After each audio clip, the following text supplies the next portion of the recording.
Hello and welcome. This is Nerdarchy for Nerds by Nerds. I am Nerdarchist Ted, and I'm going to be your GM for the evening. We have a wonderful cast of characters for our RPG Crate game. Tonight's session is called Archer's Pond. This is session 5 of season 4. So before we get into RPG Crate, let's introduce our players and let them say who they're playing. So our producer Jake, take it away. Hey everybody, I'm Jake from Mini Terrain Domain, and if you search for Mini Terrain Domain on anywhere on the internet, 99.9% of the time it's me. I don't know who that other 0.1%. But yeah, I run Twitch streaming D&D like I don't know 5-6 days a week.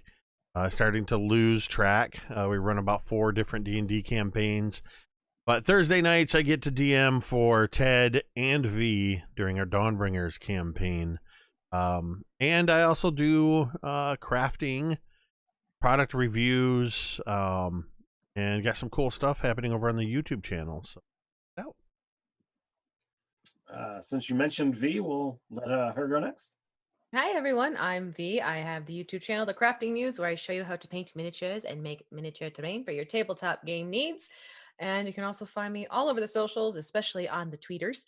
And tonight I am playing Bramble of Thorns, who is a Tabaxi druid, Circle of Wildfire. So she is my darling Pyro Kitty. Asa, next. Hi, I'm Asa. I will be playing Alvareth, a half-elf cleric. And you can find me on Twitch at Roll for Mischief. We do a stream every Tuesday from 12 to 3 Pacific time. That's pretty much it. And last but certainly not least, Megan. Hi, I am author Megan R. Miller. My books are available on Amazon.com. If you forget they are, you won't be able to find me. I swear I'm not being a diva. I will be playing Tiefling Paladin Omen, who might be a little bit inconsistent tonight because D&D Beyond was giving me trouble and I had to redo the character sheet real fast. So everyone's links is down in the description below, along with a link to rpgcrate.com as well as their Patreon. If you would like a box service or a crate service that's going to deliver you RPG related content like t-shirts, material, dice, miniatures, then RPG Crate is the one for you. I've been running their material on the channel for quite some time. And this is just the first part of session 4 that we've already run. With this particular season, they've begun including these monster lore cards that have fantastic artwork, on one side and the stats on the other, so that you can have these nice little handouts to show people one side and not let them see what the stats are of what they're going to be fighting. So you guys have been running around the area doing some wonderful and interesting stuff. Lastly, you kind of got suckered into going into a house, teleporting to somewhere underground, and having to fight some bizarre half-fiend who was trying to power some fiendish portal. He managed to shut down the portal, managed to stop the fiend in his tracks, but you weren't exactly certain where you were. You were able to find your way to the surface, and that is where we are going to start tonight. And I'm pretty sure I am captured or imprisoned some kind of imp. Yes. Yeah. You did. That's right. Okay. Just making sure that I'm aware of my poor decisions. It's cool. I have captured or imprisoned a sword that giggles like a child. It's an axe. I also have poor decisions. Oh, the giggle axe. You took the axe off the wall and it started giggling at you, and it's yeah. So the material that I'm running here, you guys are aware, but for our fans out there, it is based off of the material that comes in the crate. I've been modifying it to better suit the needs of the campaign, but for the most part, it is what it's true to the material here, but there are definitely some differences. So if you happen to get it and you see that there is a change, you can see how easy it is to modify the prepared material. So as you find yourselves, uh, back on the surface, there is a path that you can, clearly go left or right.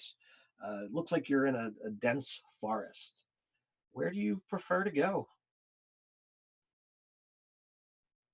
I do believe the Chaos Crew always goes left. Always left. Semper Lateralis. So you are, slightly weary from your travels. So you walk for several hours until you find what would be an acceptable area to set up rest. Do you guys set a watch, or do you just bed down and hope? Who doesn't set a watch? I think we know who's building the campfire. I got it done in less than a second this time. And I'm pretty sure I'll keep watch of this little one. Pointing at my imp, not my dog. So how are you keeping him, locked up? Well, at first I had him, tied like hogtied, and I was kind of just carrying that way since he's not very large. But if we have a small cage that I can put him in, or perhaps I could make a survival check to build one in our downtime. You could certainly attempt that, sure. Okay. Do you have rope to lash the wood together for such a thing? I believe I have 50 feet of hemp rope. Well, let's see how good a cage you can make. All right. And now I just gotta open my character sheet properly. I'm gonna start by rolling a dice while numbers load, and that will be a natural 1. So I mean, it's a Oh, 7 in no. total, but This thing's getting out. so you make a cage, and you're not stupid. You have the wisdom to realize this was not your best effort. The wood you chose, maybe it was the lighting. You didn't pick, sturdy wood, and you're not certain, what the best lashings are going to be. So you kept trying different ones. And as you look at this cage, the imp is still off to the side, bound up. He can't really get away yet. But you look at the cage, and you're pretty certain that even though he's small and weak, he's probably going to be able to get out of that. all right. But Well, it's your call if you decide to use the cage. I'm gonna give it a good look and then finally go. Bramble, I think I just found you some more firewood. What'd you do this time? What is Nothing. I that? just it's nothing. It's just how we collect firewood now. Just tie it together a little bit. It's supposed to. I tried to make a cage. I didn't do so good. For that thing? Yeah, I mean, I figured it was a little more humane than keeping it bound like that. Humane. All right, sure. And she'll kind of like snap her fingers, and the sparks will bounce off her claws, and it'll set fire. Just do a quick little produce flame type of thing. In my brain, I'm imagining that it's still in Alvarez's hand when she does it, and he has to throw it into the fire really fast. So not what I meant. But you said set fire. You didn't say when. I didn't. I said it was firewood. Right. You said fire. All right. You that did makes say sense. fire. Next time I'll choose my words a little more carefully. Probably best now. Do you want me to set that thing on fire too? No. Why not? It's useful. And it's How? probably, I don't know, like it talks. Do you talk, little thing? Yes. Are you helpful? Depends. On what? What am I getting out of it? Oh, it speaks our language. I was Well- really interested in how Omen was going to respond to the fact that I have captured and am not being very humane to this devil. Well, first of all, not dying is a pretty big perk. Second of all, I suppose whatever perks we get for traveling together in the first place. What, Alvarez? This is not something I expected you to do. That's fair. But, he was traveling with the beautiful demon-y devil-looking guy, and I thought if we can get him to help us out, maybe we can use him. What do you like, small one? So he turns away from the half elf and looks directly at you.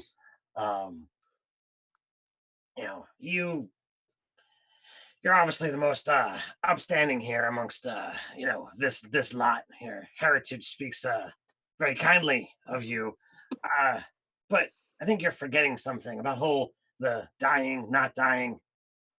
Right. That's right. Go home. He can't really move his arms, but he shrugs his shoulders to kind of try and get the point across. So what do you like? I like stuff. I like hurting things. Yeah, you'll fit in just fine here. Tend to hurt a lot of things. So Sometimes we get paid for it too. So I get a cut? Sure. Great. 10%. Did he say that he wants a cut or that he wants a cat? I don't want to be cut. I want, a share. And you're gonna make sure you don't, cut us while we're sleeping. That's what we have watches for, isn't it? No, Don't go giving it ideas, Alvarez. I mean, typically in these kind of situations, you're good to do a contract. Alvarez, you write up the contract. I second that motion. I could do that, I think. You brought it back here with us, so you can do the honors. Yeah, I can melt the wax. Perfect. Give me the night. I'll figure something out. I'll take first watch, and I'm gonna find a place to sit down. I guess I'll sit down and start writing up a contract that involves it not murdering us in our sleep. I would like to read that over when you're finished with it. Exact wording is very important. Yeah. So as the the next several hours kind of begins to drone on, the imp is inquisitive of Omen. So not exactly a common tiefling name. Inquires as to what kind of heritage you actually have. Are you more like him, or are you on the other side? I wish I knew. Believe it or not, my parents were human. Well, I mean, that's you're a tiefling. You're not like yes. You're not a half fiend. I mean, it's somewhere right. It's somewhere in your past. But I mean, usually far enough back that I don't know. So he begins saying something in this harsh, gravelly tone, but he speaks infernal. Do you understand what he says? Yeah, probably. I mean, that's the language that you get as a tiefling, isn't it? Well, I think you get infernal or abyssal. Oh yeah, I speak infernal. Okay. So basically, he asked, "What is your darkest desire?" It's a bit of a personal question to be asking me, isn't it? I say back in infernal. See, I wasn't expecting you to understand. I thought you didn't know. So it was a test. So you guys, wind up hearing this exchange back and forth between Omen and the imp, and I don't know if any of you have heard Omen speak in infernal, but it's a little unsettling. And I crack this this truly lascivious is not the word I'm looking for. That's a little bit more sexual than I mean for it to be, but this really wicked grin, and I'm like, you are a tricky little bastard. I like you. His grin gets inhumanly wide, and his wings flap a bit to show his excitement. What's your name? Fleck. Fleck. Well, I think we're going to be just fine. Just good friends, you and I, Fleck. So who takes second watch? I guess I'll take second watch since I'll be after Omen has reviewed my contract, be making any suggested changes that he makes. Is Omen a he or a she? I always forget. Oh man, this is she. Oh, okay. Yeah, I'll be on second watch.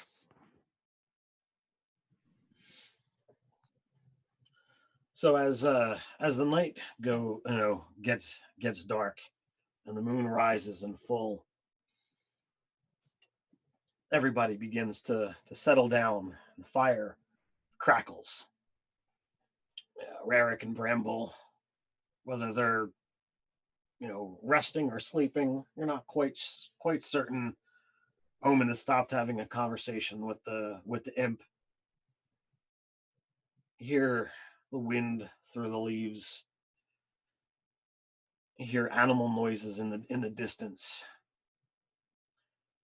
And as you look around, you swear the moonlight is dancing along things moving amongst the trees, but you don't hear a sound.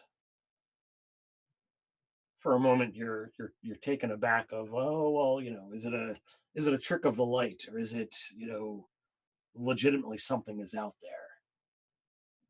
Do you investigate? Do you raise an alarm? What do you do? I imagine Alvarez he's got to be looking kind of like the dude from Wolfenstein, when he like peers out the side of his eyes every once in a while. Mm-hmm. But I'll be doing that as I'm kind of going over this contract. And then, how long does this go on? Just a few minutes? You have the sensation that you're being watched, and it looks like the moonlight is reflecting off of things approaching you. I think I'll sidle over and poke Rarick, keep finding a soft spot in his shell. Hey, Rarick, I think there's something in the woods. Of course there is something in the woods. It's the woods. But I think it might be getting closer. Should I wake everyone else up? We will take a look and decide if we need to wake everybody else up. It's maybe just Bramble prowling for things to burn. No, Bramble's curled up by the fire over there. At this, I will open my eyes and clamber to... Where is this thing you hear? There's a little bit there and a little bit there. Are you wearing your armor, Alvarez? No, I think I would have taken it off for the night. I thought you were asking me. I'm a turtle. Shell. Take the shell off, Rarick. There's a trick. Not in mixed company. Yeah, It's no, not so that kind of show. So, what is your unarmored armor class, there, Rarick? Not Rarick. Alvarez. It is 12 because I'm not going to pick up my shield unless I feel like I'm in danger. All right.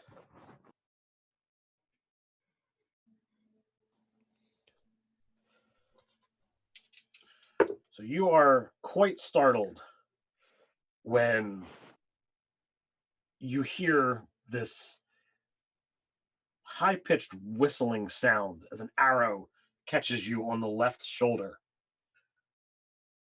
for 13 points of damage. Oh, fuck. That hurt. That appears to be evidence in support of your concern. And I draw my giggle axe. I love D&D. I love D&D. I'll roll over to my equipment and grab my shield and my dagger. So, Everybody wake up! No. so Bramble, Ah! you can roll initiative, but with disadvantage. Okay. I love the on, idea she that a fight cats. breaks out and Bramble's just slowly getting up out of bed. Yes, it's just like rolling slowly on the Yawn, shoulders. stretching. Stretch. Oh God. So I like sit bolt upright and I've got like low blood pressure, anger face. No, I still have 18. your blood sugar's low. I still have torts, Oh, you cream-filled do? torts. They're a little Sorry. bit toasted now. What? I got a 3. I got a 6. I like that Alvareth and Rarick were the ones that were up and ready, and we got Right. the low initiatives. Ow. I see the arrow, but you keep spinning around. I can't tell where they're coming from. Who's doing the what now? And why are we up? All right. So, Rarick, you said you had a 3. Yeah. Alvarez, what do you have? I have a 4. A 4. And Omen, what do you have? 18. That was with disadvantage? I wasn't the one that Oh, I had had it. disadvantage. No, but Bramble and Omen, because you were asleep. Oh, okay. Well, hold on. Oh, In that case, 11. All right. That's still. Like, it's still not bad. it's still better than most of us. It's actually better than all of you. Yeah. Uh, Does Impykins roll? Okay, that makes a whole lot more sense because I thought like you meant because Bramble said no. That's what I thought too. no, I was actually saying that as you were like, no. Oh gosh, that's hilarious. Well, I mean, cat. Now, if I was trying to wake up one of them, that'd be a different story. Wake up, wake up, wake So- up. Standing on our chest. You open this can of tuna. What are you doing? 2 more arrows come flying Oh, into camp. Alvarez, you managed to juke out of the way of the one that was heading towards you. Not so much for you, Rarick. Oh, that is 16 points of piercing damage as the arrow finds a nice soft spot in your joint between your shell and your shoulder. Ah, this is going to make me mad. Not such a bad thing. Omen, you are up. All right, so can I see where any of these things are coming from? Make a perception check. Okay.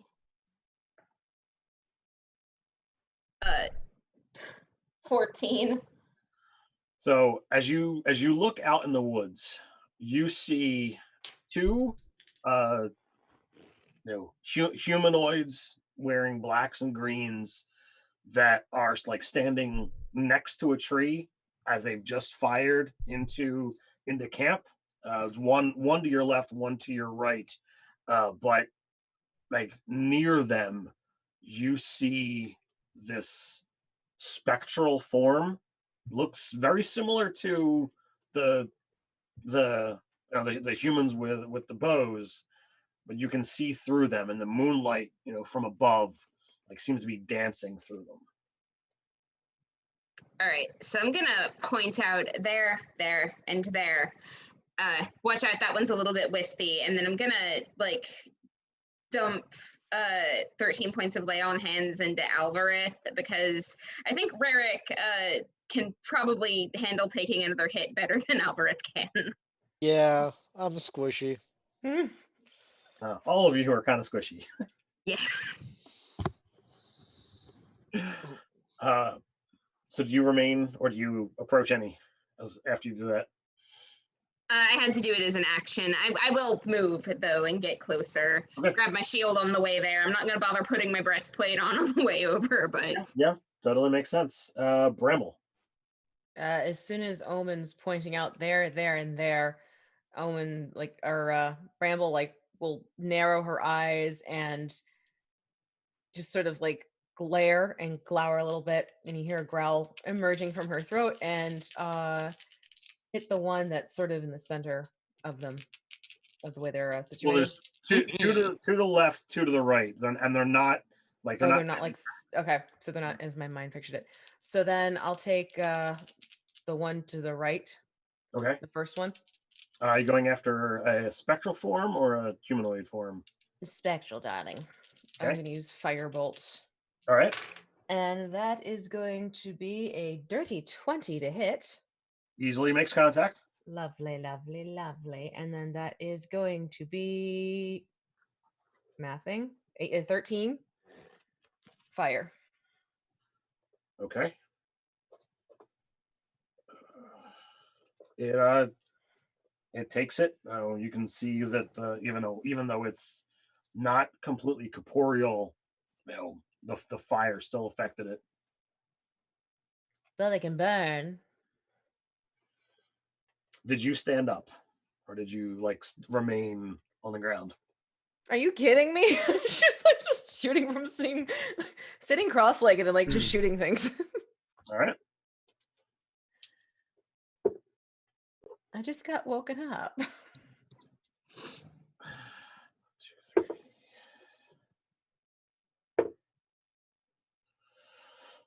So these spectral forms, they seem to move faster than than you would normally be able to have happen, and right away they're on you. The one that you were moving towards, Omen, he covers the distance, and he's right there. fine by me. So I need you to make a Constitution saving throw. Oh, good. I'm not 20. Nice. So you take 4 points of necrotic damage as Cool. this hand just passes through your shoulder, and you feel it just chilling into you, but you manage to shake off some of it. The other one closes the distance from the other side, moving in to Rarick. And as you kind of get to your feet and you've got your axe in hand, you manage to I was going to say dance, but you don't seem to be the dancing type. You move out of the way of its attack after seeing what the other one had done to Omen. And Alvarez, you're up. Seeing these creatures stepping up to Omen, do they appear spectral as in undead? That would be a safe guess, yeah. All right.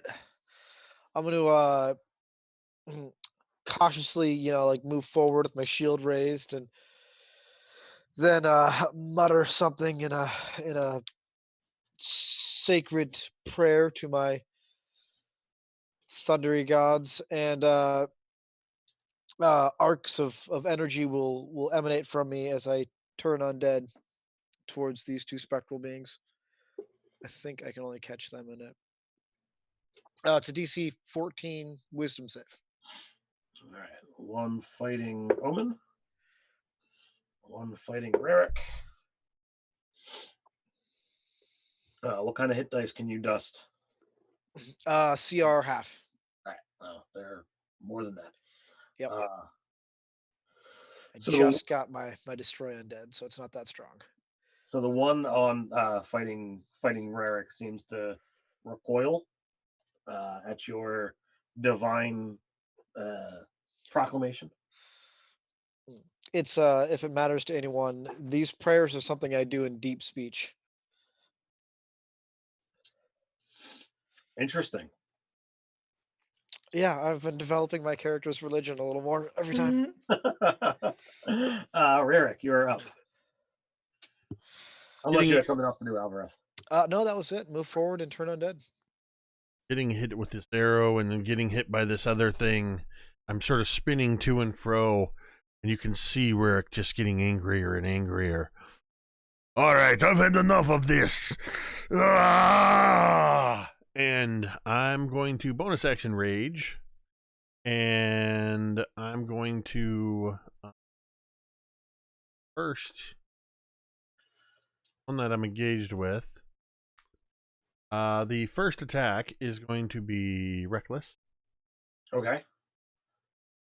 Are you attacking the spectral thing that's in front of you, or are you approaching another target? I'm attacking the spectral thing that's in front of me. Okay. Always taught to go after the thing that's directly in front of me. So reckless attack. Whoops. Reckless, great weapon master. Would make that a 16 plus 7 is a 23 minus 5. That is an 18 to hit. Easily. So that is going. Eagle Axe.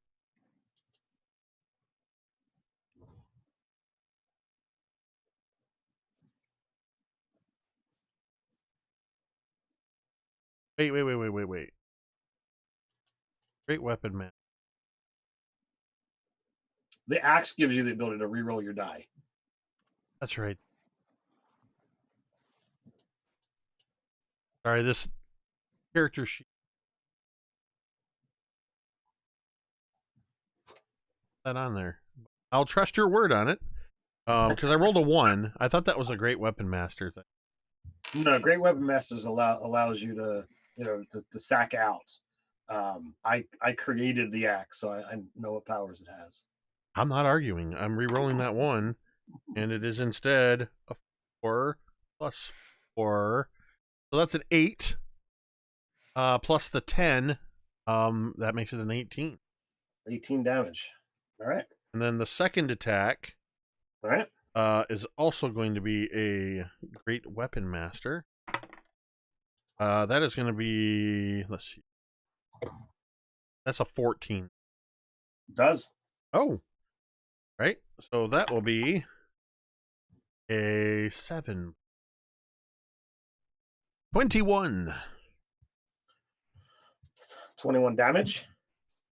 What was the special axe property? Was it just that it could reroll one damage die, or? Yeah, you can reroll your damage die. Okay. It's a +1 axe that essentially gives you that savage attacker, ability without needing to take the feat. So you cleave through this thing, and you see the spectral form like diminish, like down to like a sphere, and it flies back, and it flies in the direction.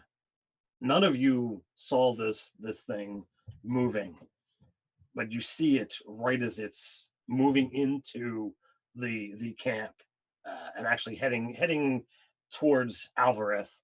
But you see, now that it's close enough, you can see the moonlight reflecting off of a very gaunt face. The hair that's visible seems like long and stringy, but the body of this man seems like closer to its prime, so its face and body just don't really match. And as he bounds into camp, he makes 2 attacks at the half elf. Okay, my AC is 15 now with my shield. All right. So he comes in at you with a scimitar and dagger. Both wind up connecting. Okay. As he does that, I will hiss again in my language to my god, and thunder will and lightning will erupt from me, Hmm. and he has to make a dexterity saving throw of 14, and on a fail take 2d8 thunder lightning damage. He hits you for 13 between the two attacks, All right. and he makes his saving throw. Okay, so then he takes half, and it was 12 in total, so 6 All right. thunder and lightning. He manages to avoid it all. Okay, because it's a dexterity saving throw. What Because it about? was a dexterity saving throw. That is correct, sir. All right. And then now we are at the top of the order. So from the from the trees, the two archers fire again. Omen gets off scot-free, but Rarick does not.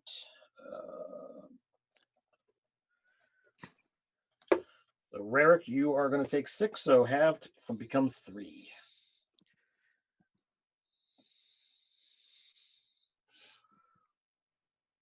And that brings us to Omen. I am already close to this archer, I believe. Well, you have a wraith in front of you. Oh, okay. So I'm next to the wraith. Then. Yes, yeah, the okay, cool. spectral thing. But I am next to something, so that's the thing that I'm going to swing at. Even though I'm like really side-eyeing this guy that just like got all up on Alvareth, but like I will attack the thing in front of me because that's the smart thing to do right now. Does a 17 hit? 17 does, and this is the one that Bramble shot fired. And so if a 17 hit, then so will this one. So I'm also going to smite. So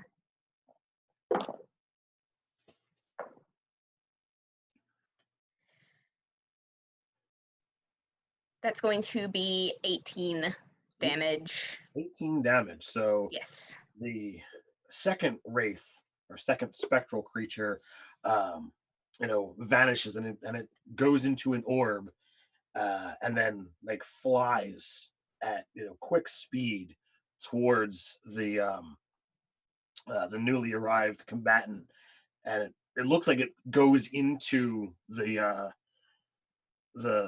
man's jacket or pocket. You can't quite tell, but it flies directly at him. Interesting. Omen, you're up. I just went. Sorry, Bramble, you're up. Hi, it's me. The archers are still a distance, right? Yes. But I can see them, correct? You can. Then I'm going to firebolt the one that just shot Rarick. Okay. Let's see. Come on, high numbers. Okay, does a 14 hit? A 14 does not. Oh, no. So then nothing happens. All right, Alvarez. All right. I'm going to holding my shield between me and this creature. Hanging from my neck is my holy symbol, and it is this sort of swirling light, meant to look like a lightning esque, meant to invoke the shape of lightning. Mm-hmm. Is this center space that's kind of carved into this star shape, and the tips of the star come out like lightning bolts, and then the center spiral that also is meant to invoke a negative space of lightning.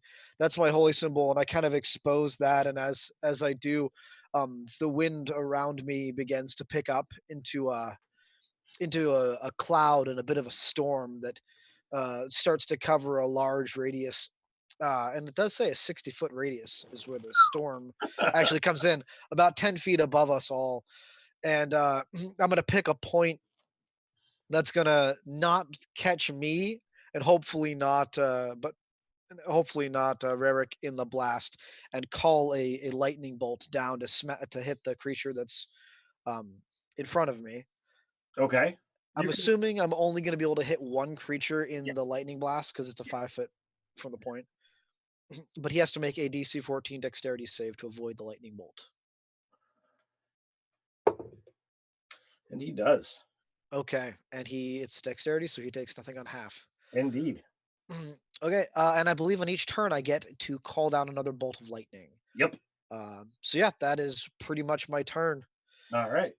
Ririk, you had felled your spectral foe, but another one has joined the fray. You're like 5-10 feet away from this thing that's hounding Alvareth. Do you wish to attack it or head out into the woods to deal with one of the archers? You clearly did not learn from what happened to your previous companion. I'm attacking the same as before. That is.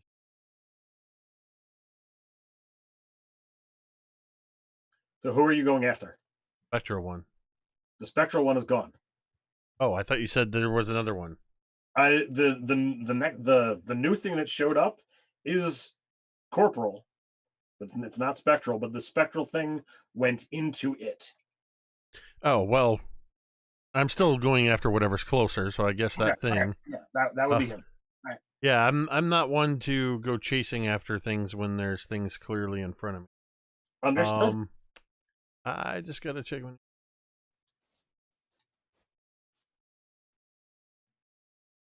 I thought that. So that first attack be what? I'm gonna use my inspiration. Okay. I rolled an 8 and a 9. Oh, and I rolled a 4. So with that 9 plus 7 makes that a 16 minus 5 makes it an 11 to hit. So he nimbly dodges your swing. Swing a little bit too early. This one will hit you for sure. This one is going to be 7.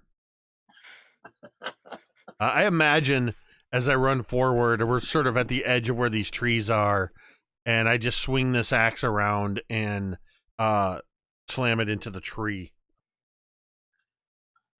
Oh, I hit something. So the form he kind of dances in around the trees, almost like egging you on. So like you come in and you carve a huge chunk into it with the first swing. The haunting eyes, as you know, as you get closer to look, his face seems like sunken and waxen. It looks off, and with as agile as he's moving around, it only further sinks home that there's something wrong with this man. Well, let's see if he can dodge this. I have a bonus action. Okay, I'm going to just slam into him with my spiked shell. go for it. Which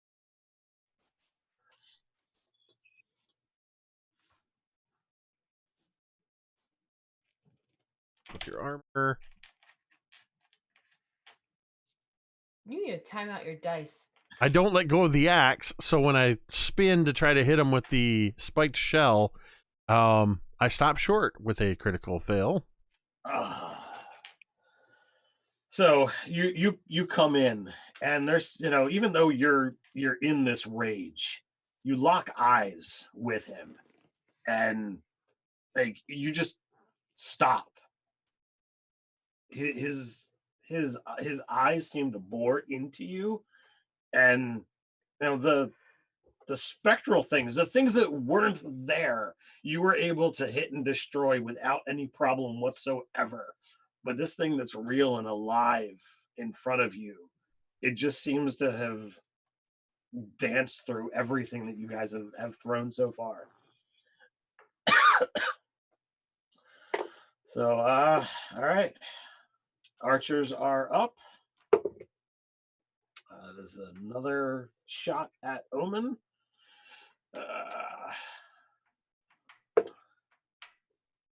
And the other one's going to go after Rarik. 15 is going to miss. So Omen, take 4 points of piercing damage. An arrow finds its way past your guard. And you're up. I hiss slightly from being hit by the arrow. What's still up? So you guys are in camp, and you've Okay. got Yes. the four of you and the one combatant fighting with a scimitar and dagger.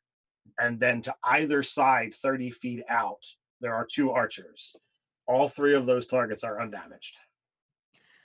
Okay. Yeah, these archers are kind of a pain in the butt, and I feel like it's important that we do something about that. So I'm gonna move out to one of those archers and Okay. have a swing. Sure.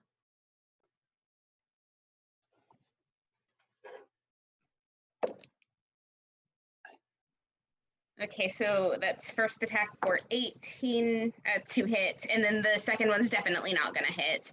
So I will burn another spell slot on a smite and 6 damage. 6. Yeah. That's your sword, smite, and strength. Yeah. Yes. Oh my lord. I rolled very badly. Wow. So I would say if you guys manage to survive this encounter, I think all of you need to pray to the dice gods. Someone has angered them. Right. Maybe I shouldn't have made those death animations. Yeah, you jinxed us, Jake. Might need to use them tonight. Jinxie Jake.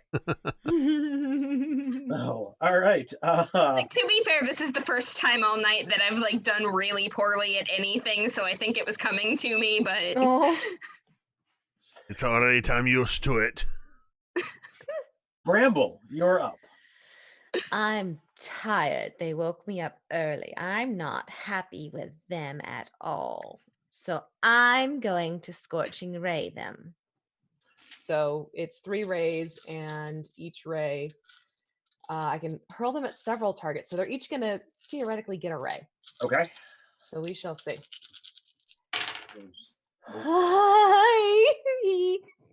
I just got a crit. Nice. We were bound to get one sooner or later. Yes.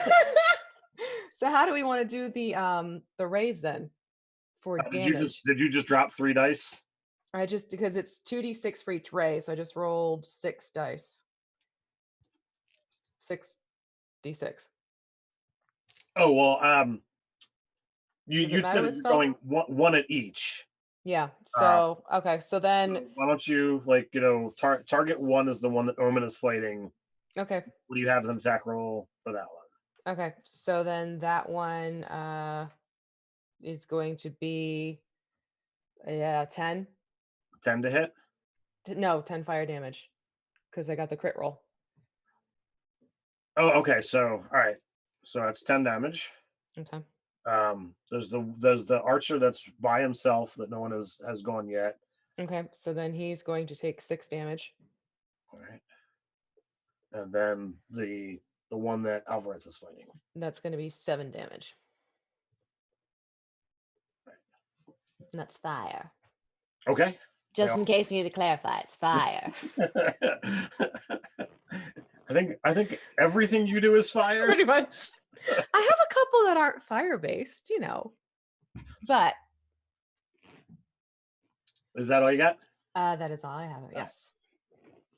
Spirits are lifted. Everyone is damaged now. Woohoo! I'm also still sitting. Well, that gives them disadvantage if they attack you at range, but advantage if dude in camp decides to come after you. Yeah. Alvarez, you're up. Did Rarick engage this guy too? Yes. Okay, cool. So I'm gonna take the butt of my dagger and slam it on my shield, making a crashing, thunderous sound every time I do, and kind of edge my way closer to Rarick, but looking at this not so great looking humanoid creature. I'm gonna say, you can't jump away from my attacks all the time. And I am doing a Scottish accent. That is not right. But as I say that, another bolt of lightning will come down and crash right behind him. All right. He has to make another 14 dexterity save. Yep. He does again. The 13 on the die. Maybe I'm wrong. Maybe you can. Like I said, he's pretty nimble. Does he? Do we have an idea of what race he is? Human. Okay. If you had to pare it down, he is or was human. Okay. I was thinking he was elf. That was just my interpretation of the whole setup. That's fine. Rarick. All right, so we got this Jack Be Nimble dude that we're dealing with, and there's still archers to deal with. There are 2 archers, one 30 feet to the left, one 30 feet to the right, and then there is the dude that Alvarez is fighting. All right. You and Alvarez are fighting right in camp. So if I do, I'm gonna attack this dude. This guy that I can't see last time. I'm going to recklessly, great weapon master with Eagle Axe. That is going to be a 16 plus a 7 is 23 minus 5 is an 18 to hit. Yep. So with the axe, he's going to take 12. That's 9 or 16, 17,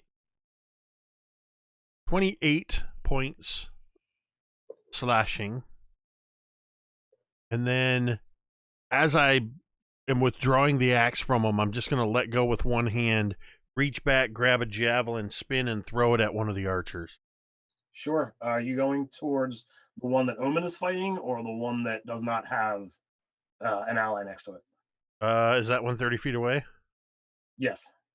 I'll let Omen deal with the one Omen's dealing with. Omen seems to be doing all right, so I'm gonna just whip it at this other one.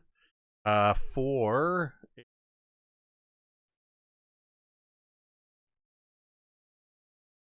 a 22 to hit.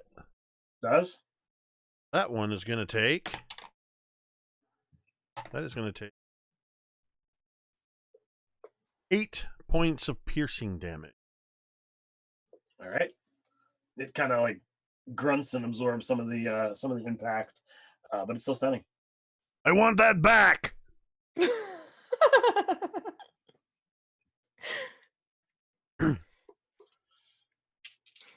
Oh wait, I have a bonus action. You do. As I'm going to once again attempt to drive my shoulders into this big dude. That is going to be a 17. That does. So then 6 points of piercing damage from my spiked shot. All right. He's taking it. That's more like it.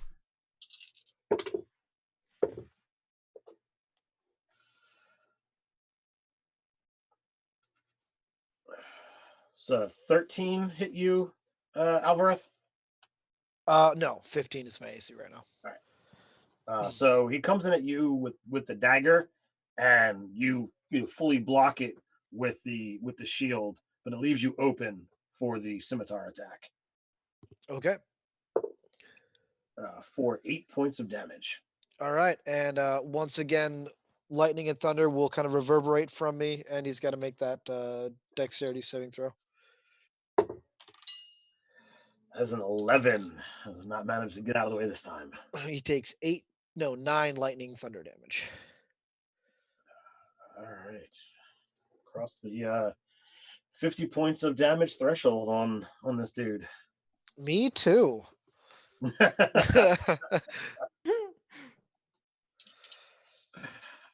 that brings us to the top of the order. The archers.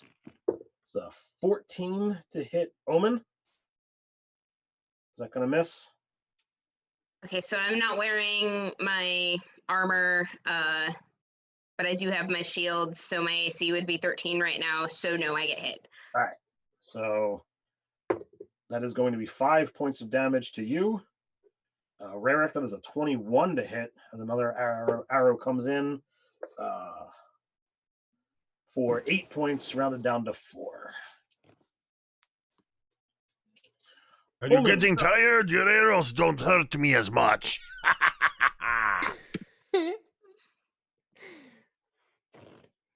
Puppy. Omen, you're up. Oh, I'm sorry, I didn't hear that. ahead. Okay. Okay. So, okay, do we still start every session with inspiration? Yes. So I did not just not won that swing. Let's try Sure. this again. Oh my god. No. Okay. 4. Oh. 2. No, I'm not hitting anything right now. Like, can I reaction hellish rebuke the one that shot me? Or is it like all right, no, I'm good. Continuing on. Actually, to be fair, he probably, since you closed the distance, he would have dropped the short bow and pull out the short sword. So you absolutely could have hellish rebuked him. Okay, I'm gonna put this die in timeout. Okay. Um, Does he make a save on that one? let's see. Yes, dexterity saving throw. Dex save on the dude. That is a 21. Okay, that definitely passes. So that's gonna be 6 fire damage instead of 12. Ooh, nice. Okay. Get some damage on him because I'm seeing the other archers are, they're taking some blows. My friends have it in order, but that one seems to be the source of my early wake-up call, and I don't take kindly to that. So that's going to be... What do you want from us? Need to do it again? 20. Oh man, this guy could just do this all day. So he casually sidesteps your bolt, almost knowing where it's gonna come, and his haunting eyes like stare into you. I want you to die. Well, that's unfortunate. We don't plan to do that anytime soon. You got anything else? No, I don't. I don't have a lot of bonus action spells prepared. This is kind of a bummer. All right, Rarick, you're up. How's this guy looking? Beat.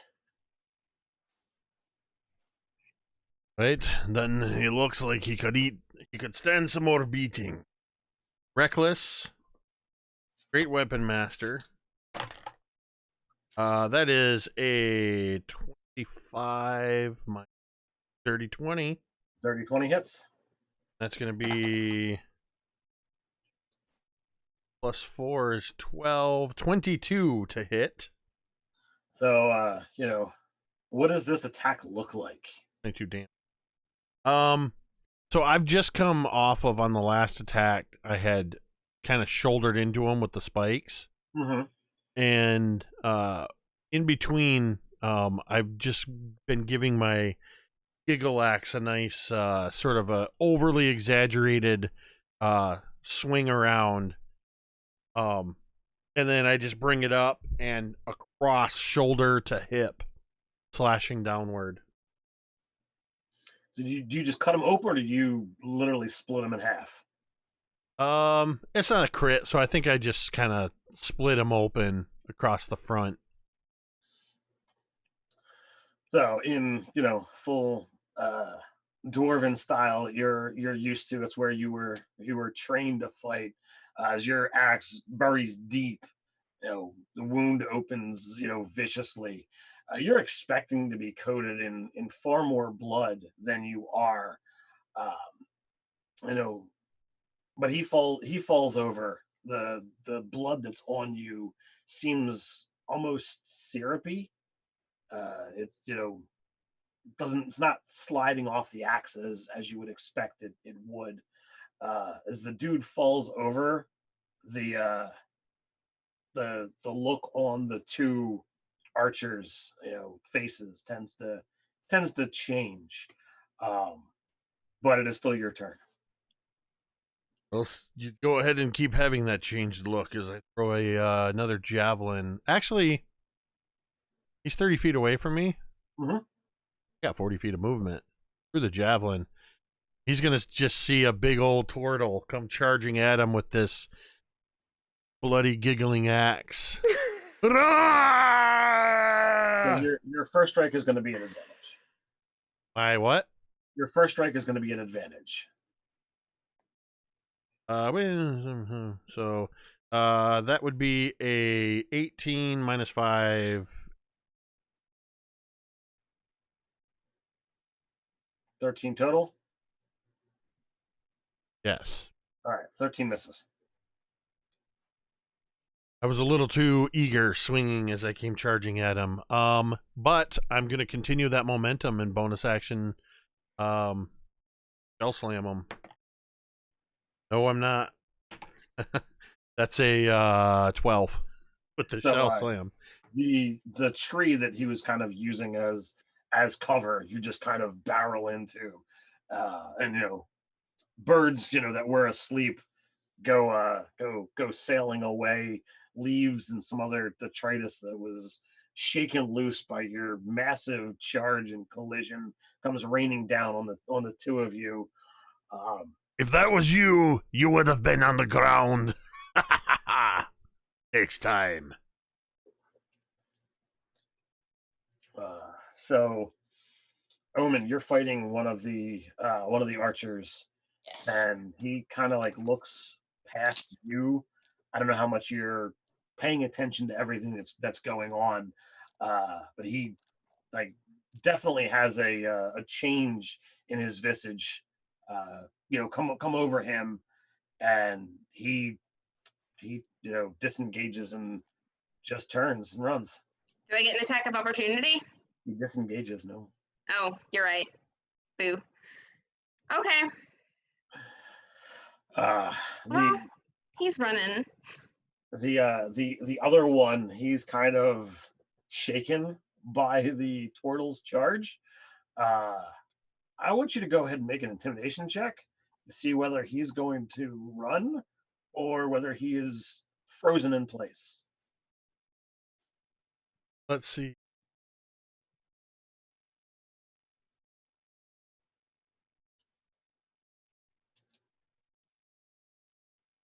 Try this metal copper die. That is a 14. All right, so he is completely frozen in place. If anybody else, wants to actually act, he's basically paralyzed. It's your call how you whether you want to stay in initiative order or whether you want to leave combat. Well, all I'm gonna do is turn shot at the one that's running. That's right. You better run, and then I'm gonna drop a lightning bolt in his direction too. Yeah, that's not going to do it. Well, I tried. No. Oh, Fail. oh, good. You get all your damage. Sweet. About time this thing did its actual job. All right. Let me just I need one more D10 in there. Jeez. That's 14. 14 damage. Yep. So that is a cooked bandit. All right. So Omen, Brandel, Rerick, are you doing anything with this other archer? I'm going to grapple him. Okay. Do I need to make a grapple check? No, he's essentially paralyzed. So I'm just gonna kind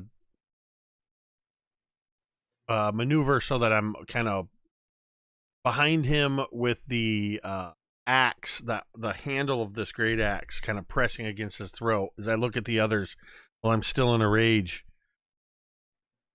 Does anybody want to ask this guy anything, or can I kill him?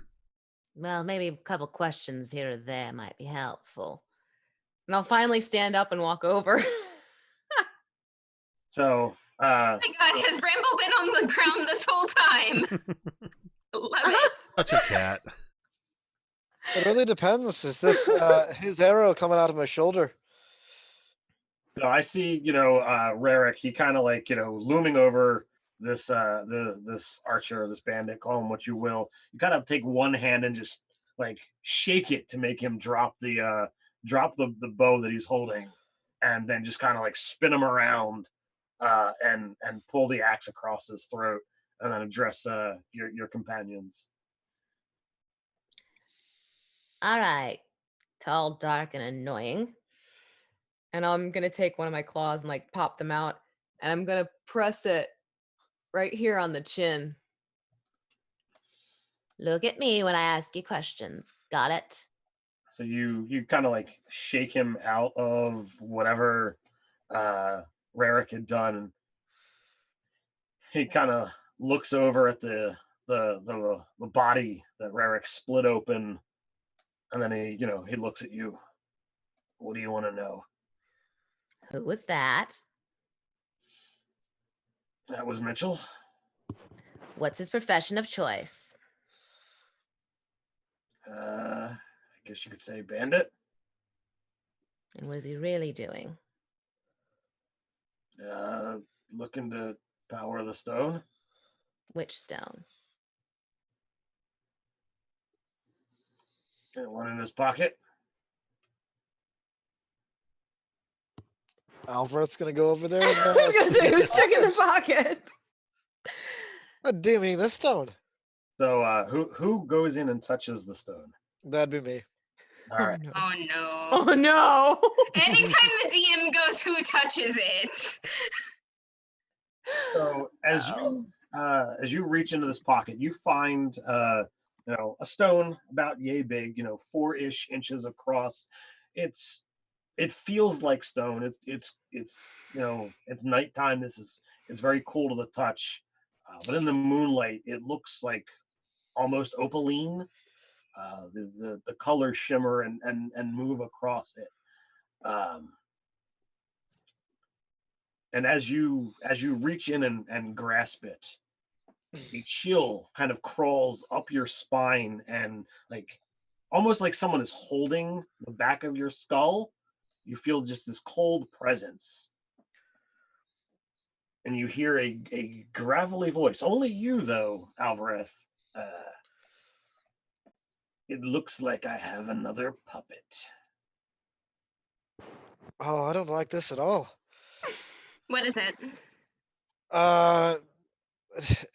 It's talking to me. It wants me to be its puppet. I'm not a fan of being a puppet to anyone. Is there a pouch or something? I'm just gonna drop this into something, so I'm not touching it anymore. Then I'm gonna walk up and I'm gonna wipe my hand on the bandit's jacket. Offer the bag of Filthy. hoarding to drop it into. Oh dear God. Yeah. I don't even know if I want to put it in that, because you still gotta like touch it to take it out. I would like to put it by itself, but I'm gonna say all that in character. Putting me in a pocket does not make me go away. Oh God, you're still talking. Who's talking? The stone. What's I guess- Oh dear God. She's gonna like look back over to this bandit and put both of her paws on either side of his face and just basically produce flame right against his face. I suddenly let go and step back. So Warn he's me not- before you do that next time, cat. He's not going to dodge, so it's going to be an auto crit. Okay. It's 2d8. So just roll it out. Yeah. Okay. So yeah, basically it's one of those things very cat. It's like, you bore me, I'm done. Bye. And it's gonna be 7 points fire. All right. So it's produce fire is normally 2d8. It's a crit, so that's Oh, roll again. 14. You gonna roll it again or just double the call? 14 then. All right. So he's somehow still alive, but his face is burnt and charred. His hair is on fire as he falls to the ground, kind of like twitching and shuddering. I just Is put he the screaming? I just put the Oh, axe. absolutely. I just buried the axe in the back of his head. All right. I'm just gonna look back at you guys over my shoulder, like, really?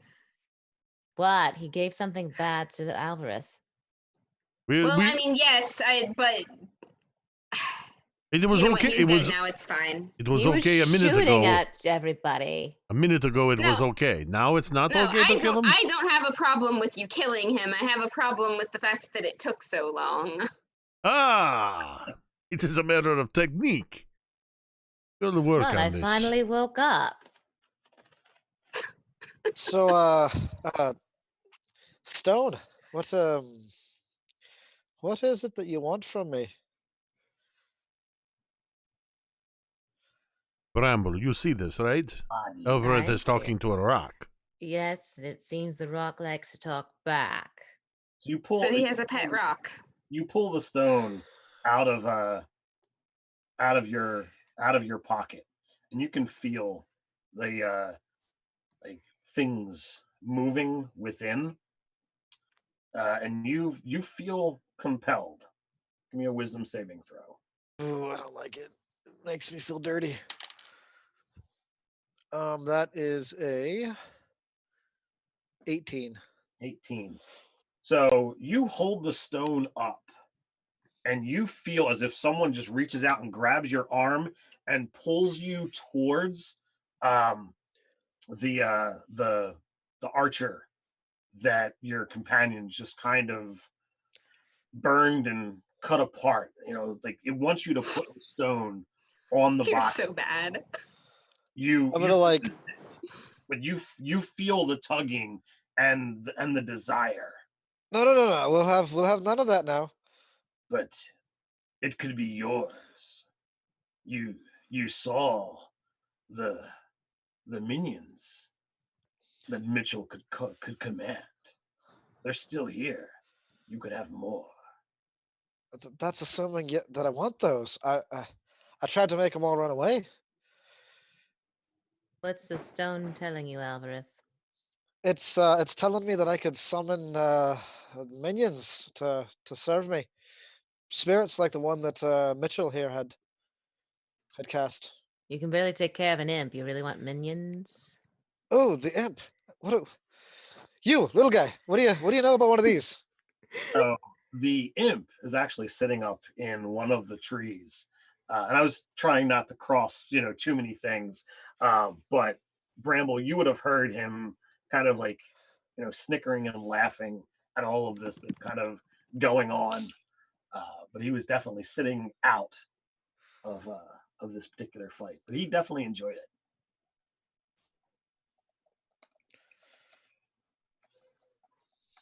So what What was do your you question?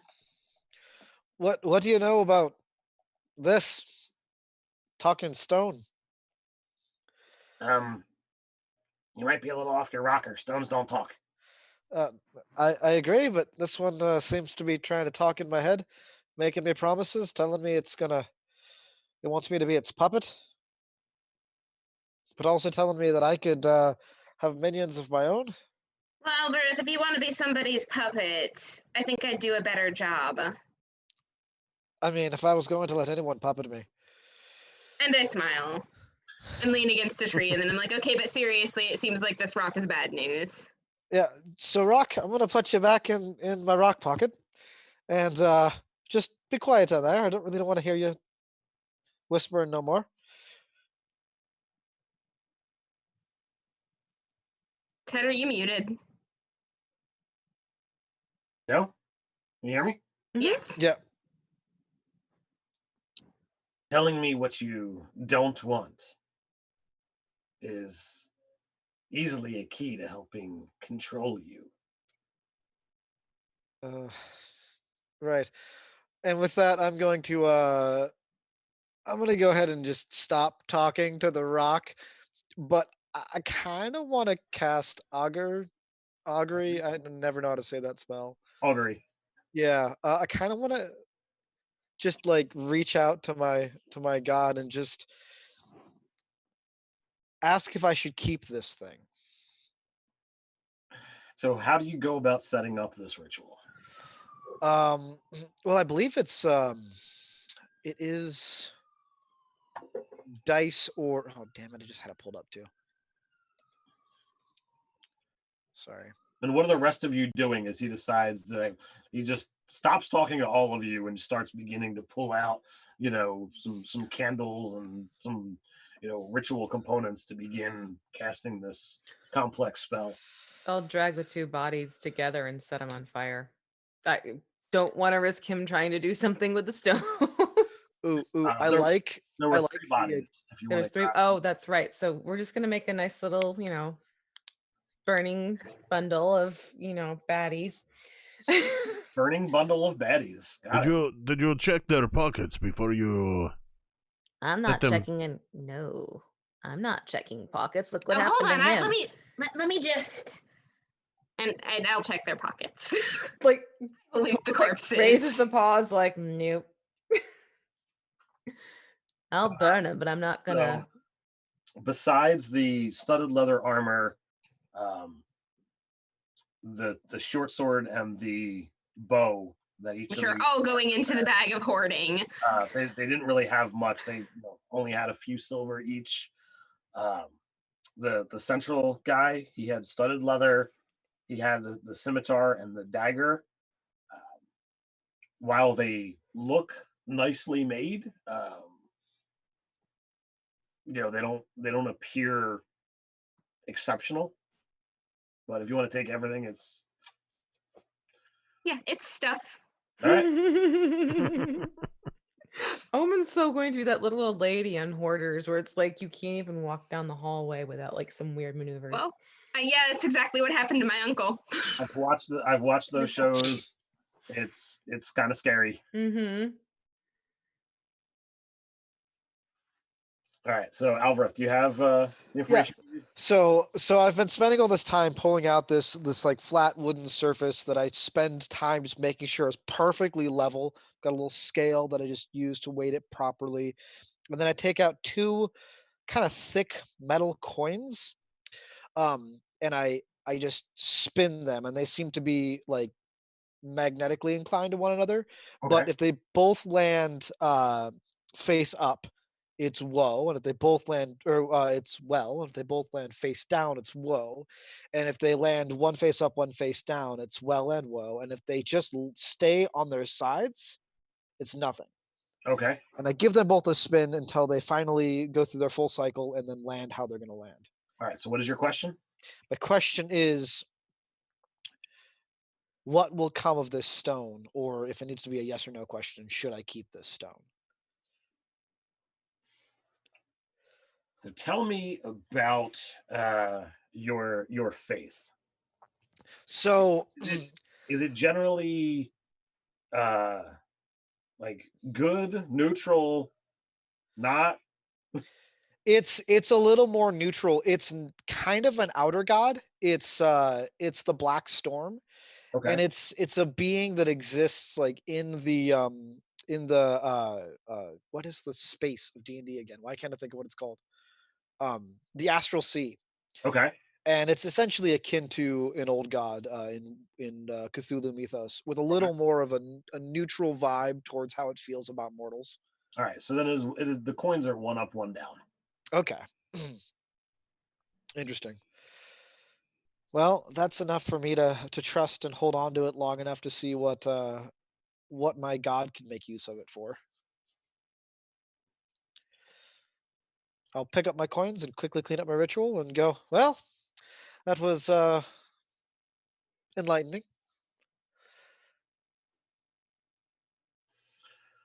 So what did you find out? Things could go well and they could go very badly. I think that my god would like me to hold on to this long enough to find a way to make it useful. So it really wasn't enlightening. You didn't really find out anything you didn't already know. Well, no, I know that my god doesn't want me to throw it away, and I know that that he doesn't want me to just necessarily keep it.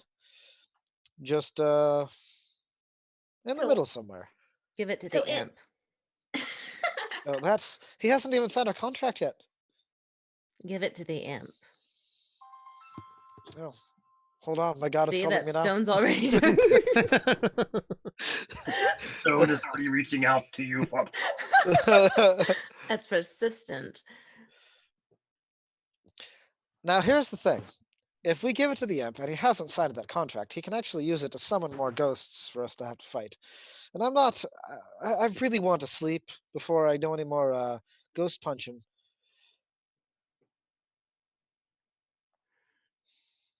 So I Oh, think I'll hold fine. on to it for the night. We'll get some rest, and in the morning we'll make some breakfast. Oh, fine. Did you guys turn in? I take last watch because it's pretty much mostly all the way through, right? Yeah. Yeah. So I'd stay up, and I guess the imp would be staying up with me, wouldn't it? So Alvarez, when you bed down, whether you do it subconsciously, whether you acknowledge it as you lay down, the stone finds its way into your hand. And Ugh. a multitude of things wind up coming into your dreams, into your thoughts, the space between where you're actively thinking and actively dreaming or inactively dreaming, it becomes a jumble. So you see your you said the black storm is what you're calling it. Yeah, yeah. Have you interacted with this deity at all, or has it just been, you know, premise that you've gone after? Yeah, it's mostly like premonition and emotional uh, connection, but it's very much a kind of a cult mentality where I haven't interacted with the being itself and don't have direct like communication with it. So you find yourself like you're standing, staring at what you would see as a manifestation of this storm. You don't see a face, you don't see any actual identifiable shape other than this swirling blue and black cloud that takes up your entire vision as you look out across the horizon. It claps with thunder and lightning, and you don't so much as hear it speak, but you get the sensation that it's communicating power. And it again, you see those coins that you threw out, and it lays a path, and it shows you walking down a path very similar to the one that you could leave camp with, and you see this series of spectral forms, like kind of falling behind you, almost like an honor guard. But as you step further and further, your you have the sensation that your features take along the same that you saw with that bandit. You feel your eyes sink in, your hair becomes uh, patchy and limp. You feel powerful, you feel in command, and there's definitely something to be had from that. As you look to the other path where you see having the stone, but there is no spectral forms, and you feel the the holy symbol that you wear around your neck, like it feels like it swells with the stone in your hand, almost like a spellcasting focus. Okay, so almost like I could use both the stone as a way of channeling my magic. So that is the first Yeah. part of your night, because it's not over yet. Mhm. The second aspect of your night comes in the form of the form that was told to you by the name of Mitchell, and only loosely Do you recognize the man in his early 20s, clearly in the prime of his life? Eyes aren't sunken and gray, but full of light and color as he stands there. So I see that you've got the stone now. I do. And you were the one who was holding it before? I was trapped. Yep. Trapped, you say? How so? Like others, the stone of Orem, as it's called, holds power. You can do a lot with it. I'm not a good man, never claimed to be, and I was led astray. You were led astray. Uh, Interesting. Look, I serve a higher power. I think that my faith enough would lead me to to keep in a focus on what I'm truly looking for here. You might have been led astray, but perhaps my will is stronger. how long will you last? As long as my devotion to my God endures, I suppose. And when it no longer does, then it'll be time for me to cast aside the stone. Try it. Or Try it. Put it down. I'm gonna look at it for the first time as though I just now realized I'm holding it. And then, all right, take a deep breath, and I'll set it on the ground. And you put your hand down, Mhm. and when you lift your hand back up, it is still in your hand. You were not able to let go. You go for the next several minutes, you try to throw it. You can put it in your pocket, you can put it anything that is yours. But if you Right. try to remove it from your person, you can't. What what exactly is this stone? Well, before long, Orem, or whatever he calls himself, will come to you. I'm certain that you've probably already felt his presence, the chill that never leaves your spine. He'll break you, as he did me, and he'll control you for as long as he can until someone else takes your body. Or who knows?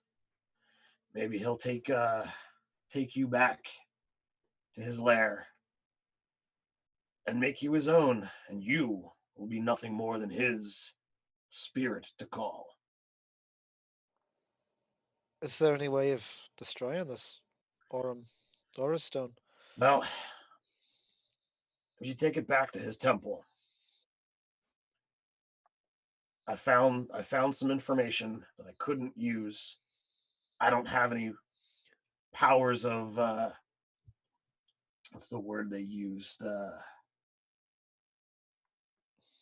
Divine energies. But if you take it to the point of its origin and add in, powers of creation, it will hopefully remove his presence for good and just leave the positive aspect. The two There's a paths. there's a book in the library. I'll give you all the details, but that's as much as I was able to gather while under his command. Mitchell, you have given me a great deal of information, more than I had before, and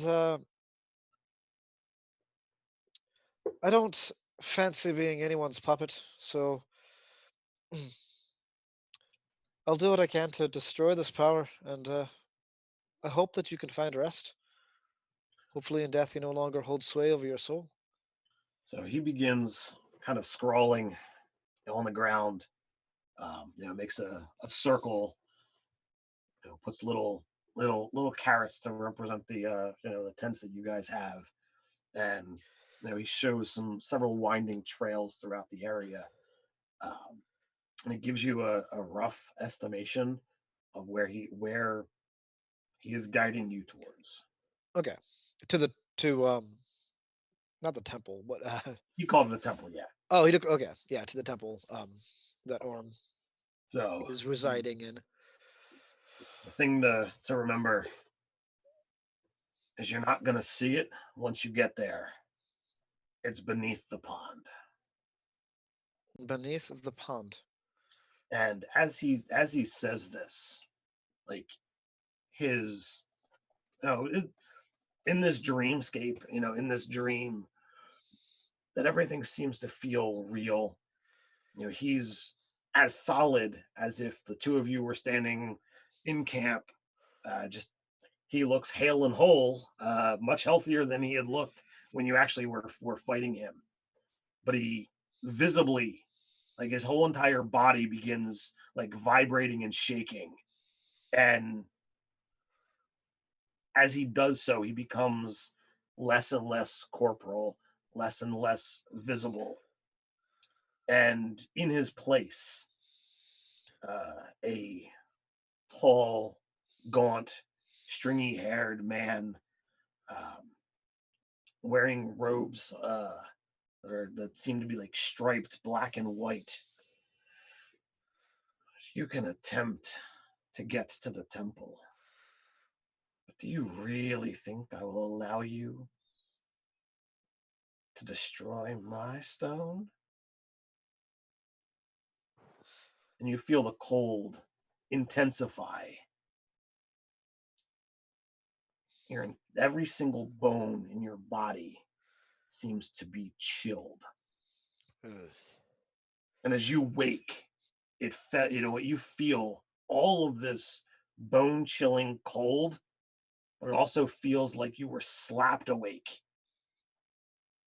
So those of you on watch or already awake, you hear Alvarez literally roll over in place, and then he's like lying there shivering. Not good. Am I awake? You are awake. You also have a level of exhaustion. Oh. No, not good at all. But I think we have a mission now. What's going on? I had a dream, a vision, and in it I met with Mitchell, the man who held the stone, and he told me where to go and how to purify it, how to destroy the presence of Orm within it, and then I was visited by Orm, and let's just say he's not gonna be too thrilled on letting us go and destroy his stone. So I'm gonna take my cloak off and put it around Alvarez's shoulders. All right. So where do we need to go, and what do we need to do? I'll best describe what Mitchell had drawn and then finish with Give me an intelligence check. Oh, good call. History if you got it. I might. Oh, but I didn't roll well. You still have not used your inspiration for the evening, so I'm going to use it now because I don't have an history bonus. So, okay, that's going to be 11. It's better than 3. So it's roughly in the right direction.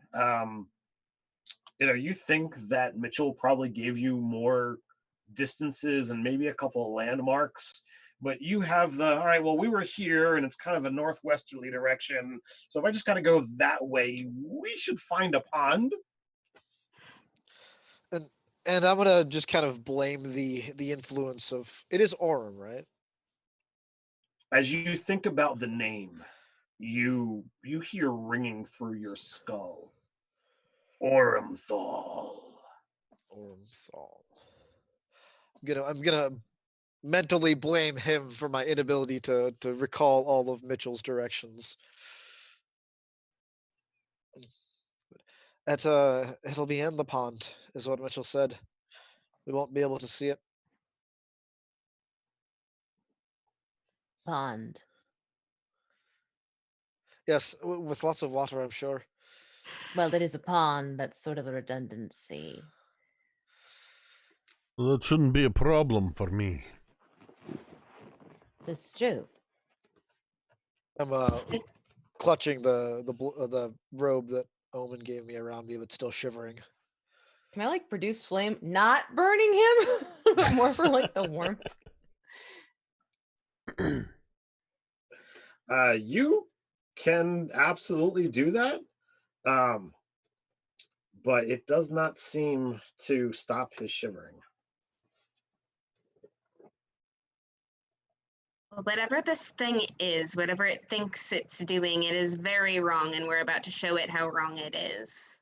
Agreed. I don't like the shivering. Neither do I. I feel as though I've slept all night, but I don't feel. I just feel exhausted. Let's get rid of the stone. There is a way to cleanse it, but keep its power, its beneficial aspects. But get rid of the evil of Orm. All right. If that's how you want to play this, then that's how we'll play this. But he can't have you. I imagine you'll do all you can to make sure that doesn't happen.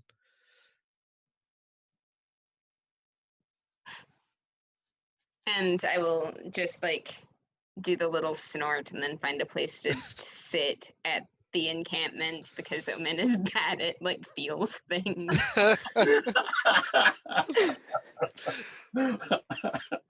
Omen is bad at the feels thing. It's like the perfect way to put it, though. That's pretty good. That's awesome, Megan.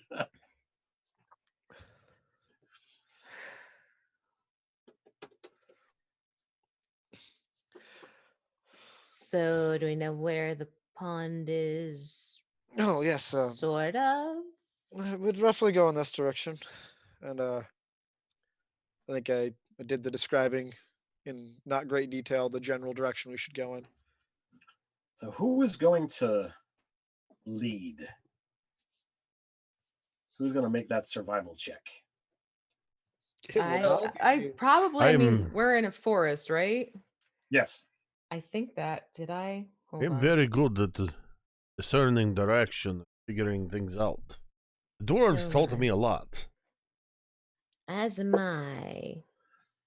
I would say that they gave me a +3 in my survival ability. Double that, darling, and then we'll talk. So, if Bramble want to team up, Bramble, you could roll with initiative with advantage if you. Actually, I kind of see the two of them walking down or up the direction together, like just jokingly. I just like the I I like the I like the image of a cat, Max, and a turtle walking side by side through the forest. I'm It's like one of gonna, those motivational posters. right? It's like Pooh Bear and as- Piglet almost. as they're walking ahead talking, I'm gonna just look at Omen and say, I feel like there's a joke in here somewhere. Turtle and a turtle. Probably is. Turtle and Tabaxi walk into a forest. Well, I mean, the first session when we didn't have Alvareth, it was literally a turtle, a tabaxi, and a tiefling. Tiefling was great. Yep. Okay, so that's a dirty 20. So yeah, with the general orientation of Northwest, with several paths that kind of lead away from this very obvious campsite, you're able to navigate your way through. There are a couple hazards that you acknowledge along the path, that you're able to circumnavigate or stop and allow the things through so that you don't have to deal with. And before too long, it was, maybe 3 or 4 hours walk. Probably could have gotten there quicker, but Alvareth seems a little bit slower today. You do come upon a clearing. There seems to be some kind of building off in the distance, several hundred feet. But there's a large pond, and there are footsteps that lead right into the water.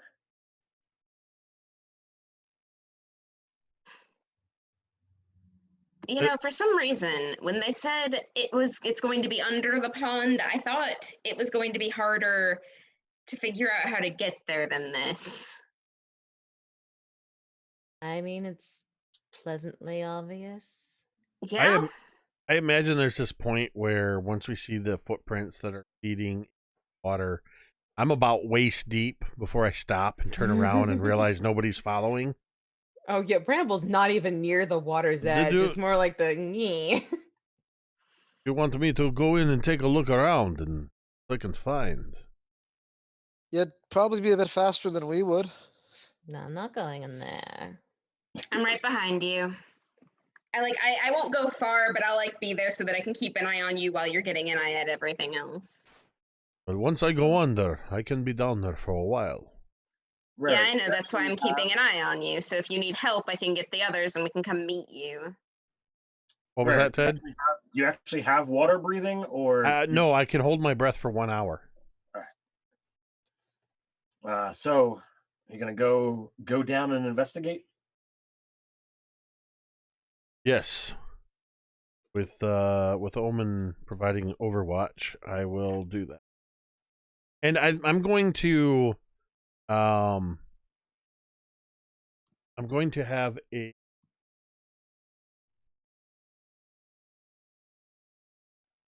Can I summon Snarf? Sure. All right. At this point, it's sort of like, all right, one's underwater. Let's bring another one out. Just, extra help. I'm gonna check that. I'm not gonna pull a javelin out. I've got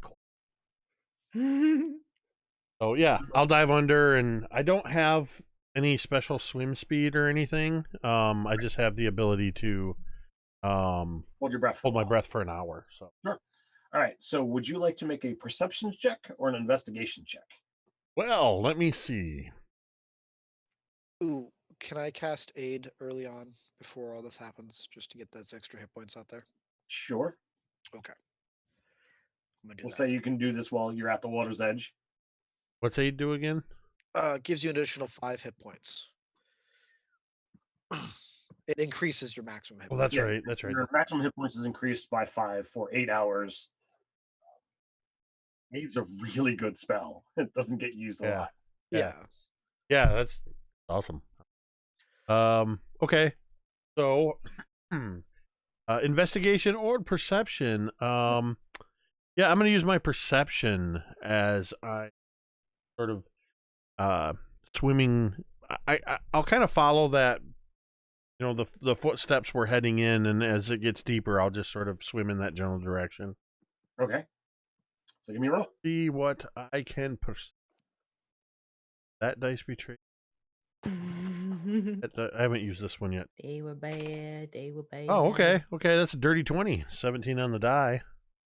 So you dive in, and while one would think this was probably a more straightforward, footsteps were going this way, it's clearly that direction. But as you get into the water and start swimming around, you haven't been submerged in a while, and you kind of dig this. You kind of look off to your right.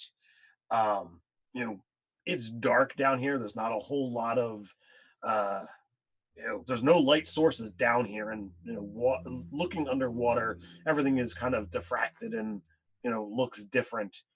It's murky water, but off to the right, you see what looks like a door, some kind of passageway. It's literally carved and shaped. It's not just a random happenstance. You find it quickly. You imagine this is where you're expected to go. I'm gonna check the door and see if it open, what space it opens in. Or submerged space, or if it opens up into some sort of pocket or something. So go ahead and give me a strength check. It's a door that opens towards you. Settle in and brace myself. Or let's see. 17. 17. All right. So you lock your claw onto it and you give a pull. with the water pressure, like it definitely resists. It's not like a door that just opens out. And it wouldn't normally be a an issue. The problem is, are you able to pull through the pain as energy begins to go through your arm? Give me a Constitution saving throw. Varian, I don't check for. Uh-oh. You said that was a con save. Yes, sir. With a 14 on the die, that's going to be a 19. All right, so you take 5 points of necrotic damage. As your energy, the energy surges into your arm, and you kind of feel your skin and muscles begin to like tighten and wither. As shocking as being surrounded by water, the water is pulled out of you and just added to the mass that you're in. But the door is open, and as you look in, you can see that there is some kind of threshold that as you step forward, you leave all the water behind. You are dry, you are in a pocket of air, and there is a tunnel in front of you. And the door stays open when I open it? Indeed, sir, yes. All right, so seeing that, I will sort of step back out into the water, crouch, and just push up straight towards the surface. So that I can kind of guide everybody. They have found a door down here. I would not recommend touching it. It kind of hurt, but it's open, and there is air on the other side. So he emerges about 20-ish feet away from where he went into the water, and Rarick tells you it's probably only a 20-25 foot swim down to get to the doorway.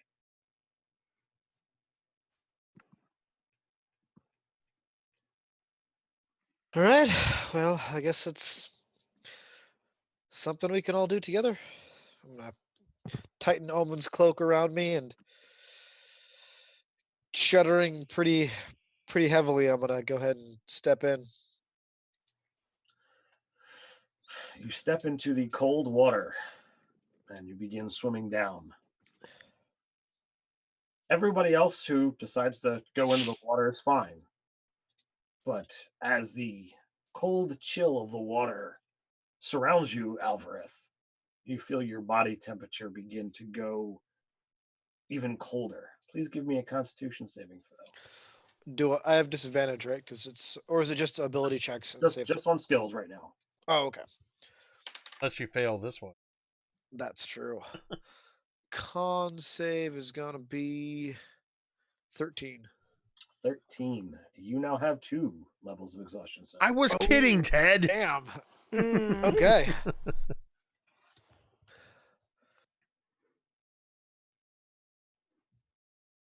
That sucks.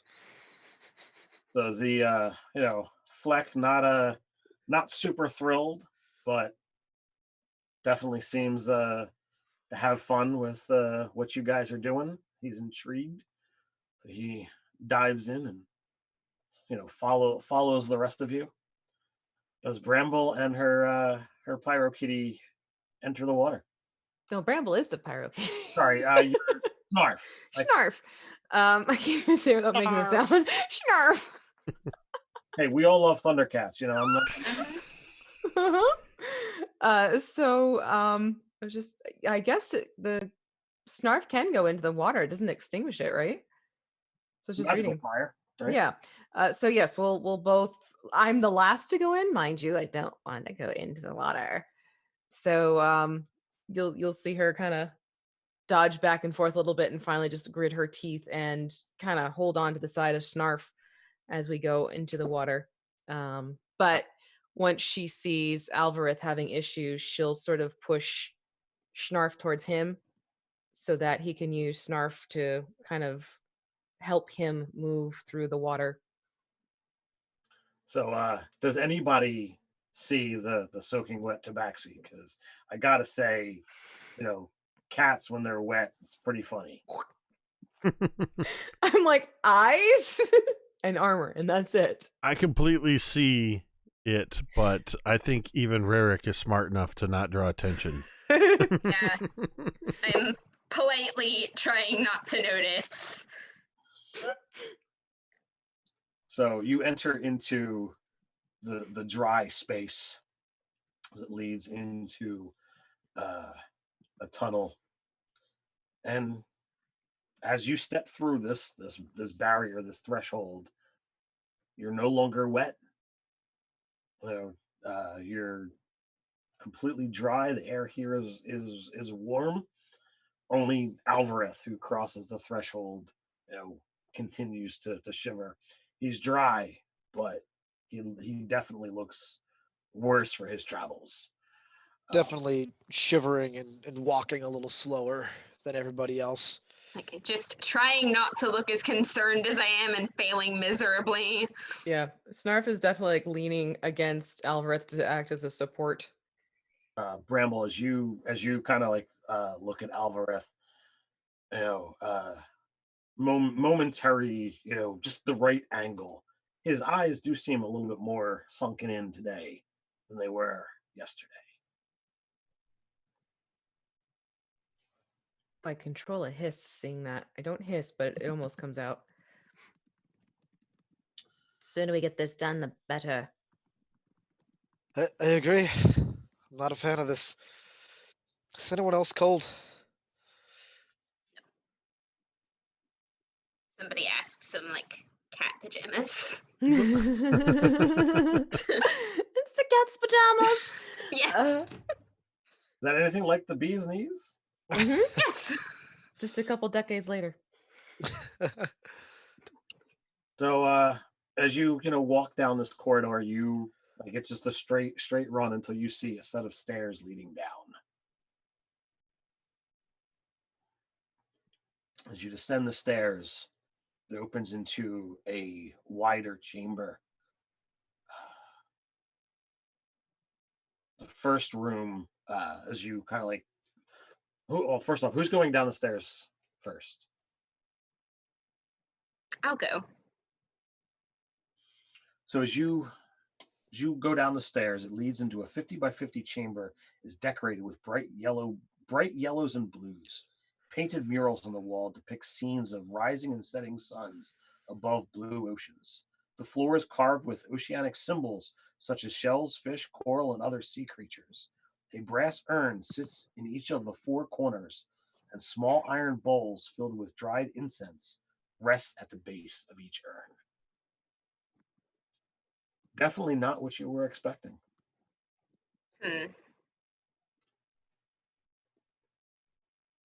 Beyond that, it leads into three rooms, off to the sides, and they're filled with statues. One depicts someone standing at attention, a regal statue with like a symbol of a sun emblazoned upon his chest.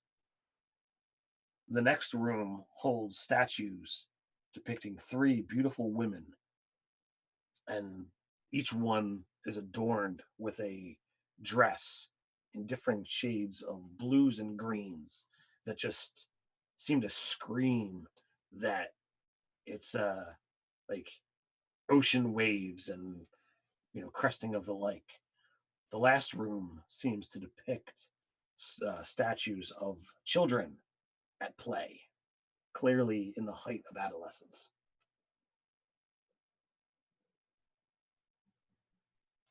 Well, we need to find a place where we can bestow the powers of creation onto the stone. Does anything look like it might fit that description? Uh, not here, but there is a further hallway that you could travel down. Well, before we make a decision on where we're going to do this, we need to see the whole thing first. That's Yeah. As you travel further down the hallway, it leads into several branching corridors, each with a series of rooms that are full of shelves and books.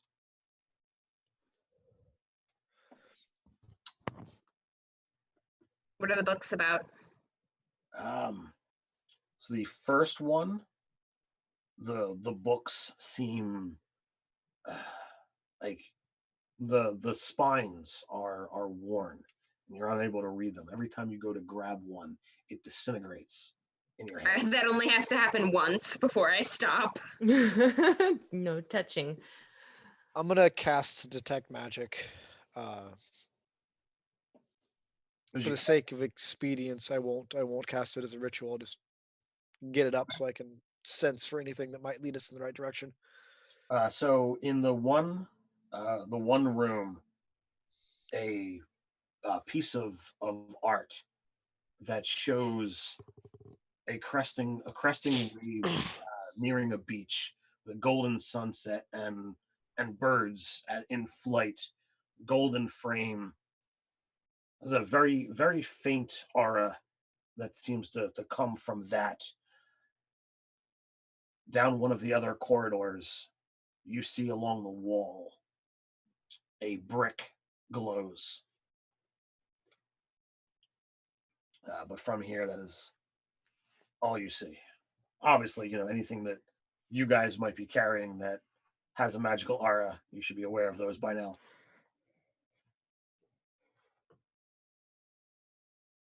You're muted, Asa. I am muted. In order to use my action to figure out what school of magic it is, do I need to pick one of those objects and detect? And is that the So way? you would focus for the round on an object to try Oh, and okay. discern more information. Okay. Yeah, then I'll focus on the painting and on the picture, and then after that, I'll look at the brick if nothing stands So out. the painting is enchantment, Okay. and the brick is illusion. Okay. Um. So this painting has got some magical aura of enchantment on it. Um. I can't imagine why, except maybe a trap if we try taking it. That brick over there, though, it has an illusion spell cast on it. Trying to hide something. Maybe a trigger for a trap. I'm not sure. This brick right here. Don't. I stop moments from touching it. That'd be the one. Yeah. Poke it with your javelin. That the euphemism. No. No, it is very much not a euphemism. Literally poke it with your javelin. I don't even Think know what the quite highly of euphemism is yourself, anyway. don't I you? I don't even know what the euphemism is. I don't know what I'm talking about. I will Thank the gods for that. I will use a javelin and I will carefully poke at the brick. So I'm certain that you've all seen the first Harry Potter movie where the bricks kind of like all move in and reveal a passageway. Yeah. That's kind of what you see here, Oh, and cool. it it leads into a small room. Looks like to be nothing more than like a 15-foot hallway with with carved alcoves in the wall where there's a number of different books set precisely, a number of wicked looking daggers and some arcane paraphernalia that all seem to be kind of laid out in a precise format. um, a little bit further away from these things, there is a carefully drawn sigil in a circle. It's about a foot across.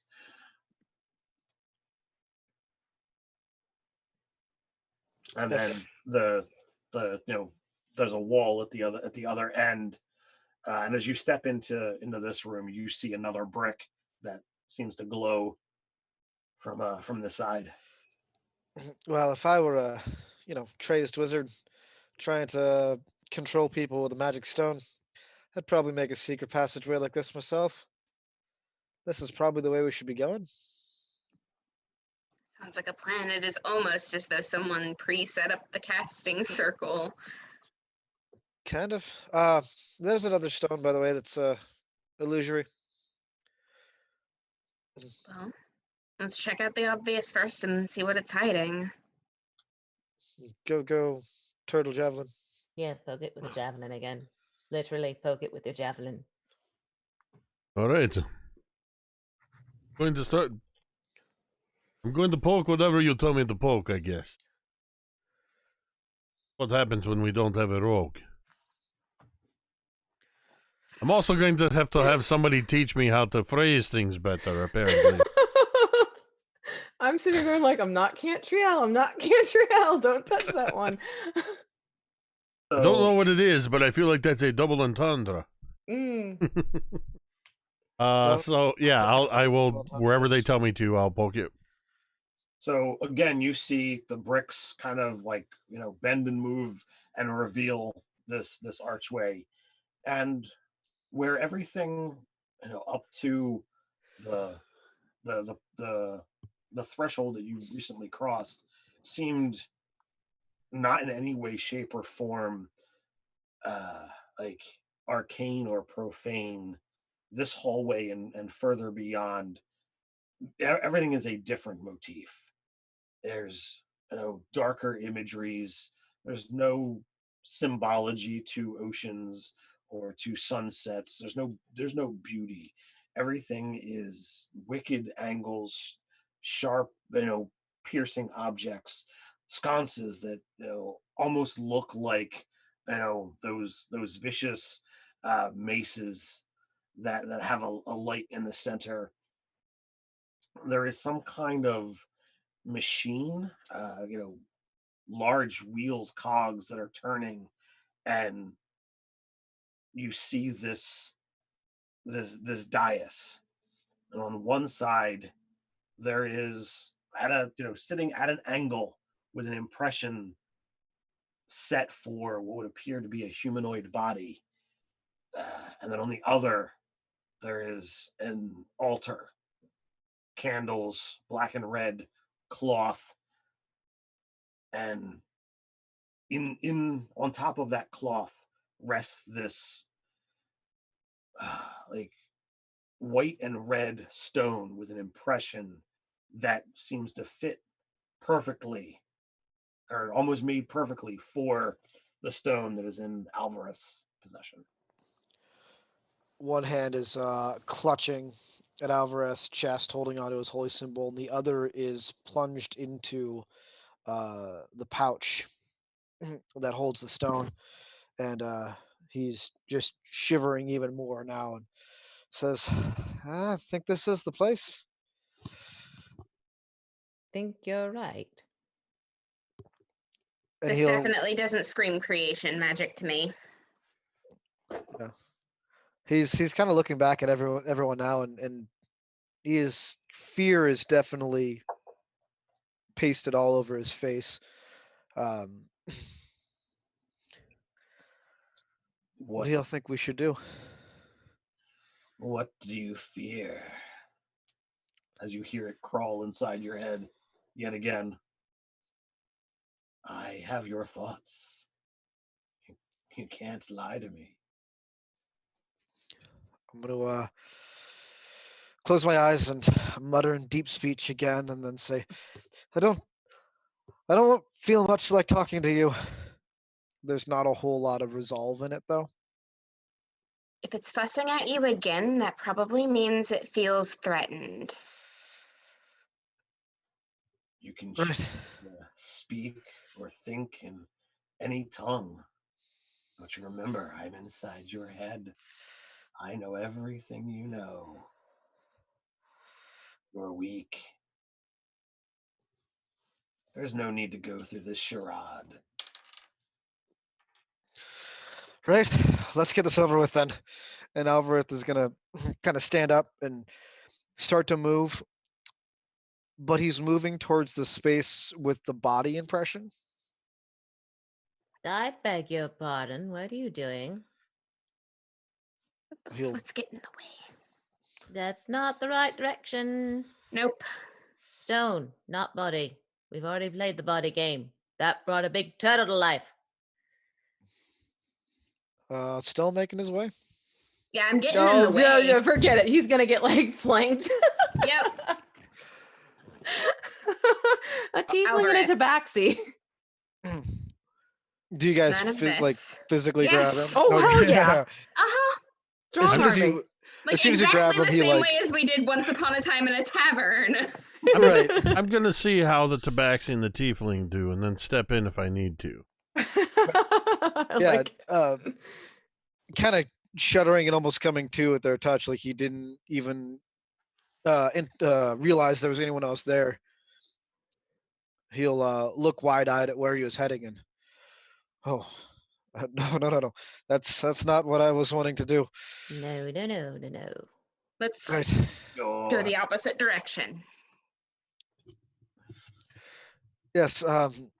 And you'll have to kind of nudge him in the direction a little bit, and then he starts to move. Oh, Schnarf's like totally like pushing you from the back, like, headbutting your back to push you forward. As you begin stepping towards the stone with the impression, your hand is locked upon the stone of Orem.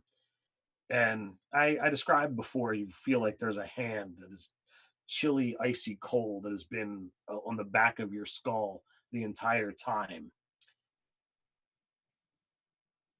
You feel as if the hand moves through your skull and is now gripping at your brain. If you've ever had a severe migraine, that is where you are at right now. Yeah, at this point, with my free hand, the hand that was clutching my holy symbol, I'm now just grabbing my head and like with every step, my pace is slowing and every footfall is slightly heavier. As you get within 5 feet, it actually takes your companions to physically move you the rest of the way. Which we will do and gladly. So your body has been outstretched to put the stone into this impression. And as I said, you're locked. Your feet are pushed by your companions slowly as you get closer and closer. And you realize that, for the hours, it hasn't even been, even a full day since you touched this thing for the first time. Yet you have no desire to let it go as you struggle and I kind of, push back, but your companions, especially when Ririk kind of joins in pushing from behind, the stone gets into this impression. And while the sensation upon your brain, the chill through your bones doesn't leave, the pressure intensifies as you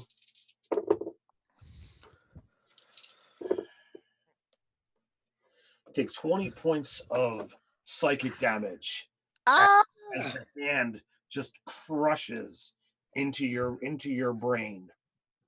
All right. So at this point, Alvareth's just going to start screaming in pain, and with that last bit of pain, push the stone in place, and then I'm going to cast the only spell I have with creation in it, create and destroy water. Well, the information, I wound up, describing it poorly. It needs That's okay. divine healing. Oh, okay. That was my second guess, was healing magic. So yeah, I'll do that then. So I'll just do curing wounds, and why not at third level, just to go all out. All right, roll it up. All right, all the d8s.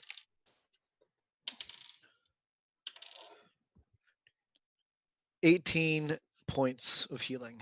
All right, give me a percentile roll. All right. That's coming out to 78. 78. Mm-hmm. You still feel the bone chilling. You still feel this desire that if you just picked up this stone, obviously it has not been enough. Through clenched teeth, I'll say, "Omen, help Yes. me Okay. cure the stone." All right. I'm gonna cure Oh, wounds. I have it. Yeah. Same. Roll it up and give me totals. Okay. And I'm gonna I go ahead think I and have do a third mine level as left. well.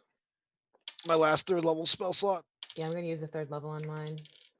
The young 11. 11. And 12. I'm trying to find another D8. I need a date. While they're all trying to cast magic on this stone, I just look over at Snarf and say, I have to. If one of them tries to take that stone, I'm going to cut off their hand. And I have the giggle axe at the ready. That's So 14. You went from through me. that once, Rarick, and you saw what happened to the guy that did it. the axe giggles, Oh God. and like, I don't know if anyone notices, but Fleck is definitely amused by that. What did you get, Bramble?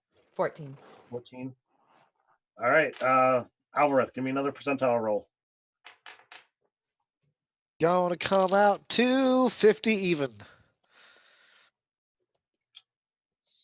So the opaline sheen that wound up shimmering through this whole thing intensifies, and then it almost seems to like fleck off, and like just begin floating away, and the stone that remains is pure white. And while you're still exhausted, your bones are still cold. You no longer feel the hand flecking, or you no longer feel the hand clenching at your brain. And Breathing. as Okay. these motes of energy begin to flake away from this stone, they expand, and you see spirits manifest in full that begin to descend or ascend. The visage that you had seen in your dream, of a black and white robed, gaunt, tall figure begins to rise last from the stone. His eyes kind of burrow into yours. And even in this, spectral state, you feel this intense hatred as he has been pushed out of a thing that was his. And yet he is forced away from what it is that you've done. Breathing heavy, I'll look at everyone else and say, I think we did it. I think that's all. Well, that's good. I still don't feel right about this. I'll pick up the stone and toss it No. lightly like it's a baseball. Nothing? It's not talking? Alvarez, why would you do that? It is not talking. As he does that, you see Rarick just sort of raise back with the axe. And I imagine the axe just sort of... Oh dear God. So it's all white? It's not swirling with that energy anymore? It's All right not doesn't whispering mean to all me. right sometimes. I am just going to grab you by the chin and I'm going to be like, you are the stupidest person. I mean, yeah. But look, I was told by my god in a dream that this could be purified, that we could well no, I was told by Mitchell. But maybe it was my god, I don't know. But it could be purified. It could have all of its benefits. And I felt from one of my visions that I could use this as a way of channeling magics in the same way that I would my divine holy symbols. It's a powerful object. It's just no longer has that fucker in it any longer. Wait, your god's name's Mitchell? Maybe. To be right, I've never asked. And that's now canon. Joel. Initial damage. The Dark Storm, or also known as Mitchell. There are some who call me Mitch. Oh, that's good. So from here, who knows where the Chaos Crew will be going next with our 2 levels of exhaustion for Alvarez to try to clean up. So I hope everybody watching enjoyed my rendition of RPG Crate. As always, the links to RPG Crate, as well as all the wonderful links for all of these wonderful people, is down in the description below. I enjoy running this game. You guys are awesome. You're fantastic players. So I'm gonna end it there. We'll be on the lookout for the next game next month as we get into session 6. Be the halfway point for this particular campaign. So you can say it with me if you want. Till next time, stay nerdy. Stay nerdy. Nerdy.